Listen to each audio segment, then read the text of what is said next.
భర్త ఆరోగ్యం సరిగ్గా లేదంటూ ధనవంతులకు ఎరవేస్తూ అందిన కాడికి దోచుకుంటున్న ఓ లేడీ హోంగార్డ్ ను పోలీసులు అరెస్టు చేశారు. రాజన్న సిరిసిల్ల జిల్లాలో మాయలేడి పలువురిని మోసం చేసి డబ్బులు తీసుకున్నట్టు తెలుస్తోంది.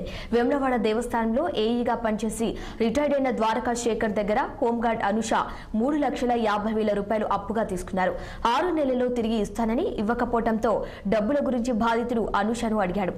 తీసుకున్న డబ్బులు ఇవ్వకపోగా మరిన్ని డబ్బులు గుంజేందుకు ప్లాన్ చేసింది. ఇక శేఖర్ ను పెళ్లి చేసుకున్నానని తప్పుడు పెళ్లి పత్రిక సృష్టించి మార్ఫింగ్ చేసిన ఫోటోలతో అసత్య ప్రచారం చేస్తూ మరిన్ని డబ్బులు రాబట్టింది. శేఖర్ ను 5 లక్షల రూపాయలు డిమాండ్ చేయడంతో పరువు పోతుందని భయపడి అట్టి డబ్బులను అనుషకు మూట చెప్పాడు. అయితే మరోసారి డబ్బులు ఇవ్వాలంటూ అనుష బెదిరింపులకు దిగటంతో విసిగి వేజారిన శేఖర్ పోలీసులను ఆశ్రయించారు. బాధితుడి ఫిర్యాదుపై కేసు నమోదు చేసిన వేములవాడ పోలీసులు హోంగార్డ్ అనుషను రిమాండ్కు తరలించారు. అలాగే లేడీ హోంగార్డ్ మాయలో పడి డబ్బులు పోగొట్టుకున్న వారు పిఎస్ లో తెలియజేయాలని సీఐ వీరప్రసాద్ తెలిపారు.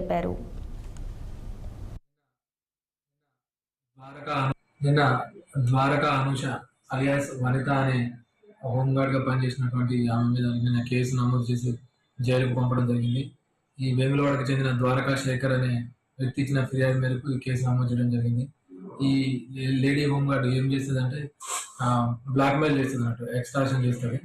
వాళ్ళ పాత ఫ్యామిలీ ఫొటోస్ ని మార్కింగ్ చేసి అవి వేరే రకంగా పెట్టి ఆ ఫొటోస్ అన్ని వైరల్ చేస్తా, నువ్వు నాకు 5 లక్షలు ఇవ్వకపోతే నేను ఈ ఫొటోస్ అన్ని వైరల్ చేసి నీ పరువుకు భంగం కలిగించే విధంగా అట్లా చర్యలు చేపట్టడం, అవన్నీ మా దృష్టికి వచ్చి అతను ఫిర్యాదు చేయడంతో ఆమె మీద నిన్న కేసు చేసి రిమాండ్ పంపించడం జరిగింది.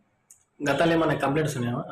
గతంలో కూడా ఈమె మీద ఒక వేములవాడకు చెందిన ఒక వ్యక్తి దగ్గర ఇదే విధంగా ఒక 40 lakhs దాకా పైసలు తీసుకొని అవి ఇవ్వకుండా అతన్ని కూడా బెదిరించిన సందర్భంలో అది గతంలో కూడా కేసు నమోదైంది. అప్పుడు కూడా మంచిర్యాల జిల్లా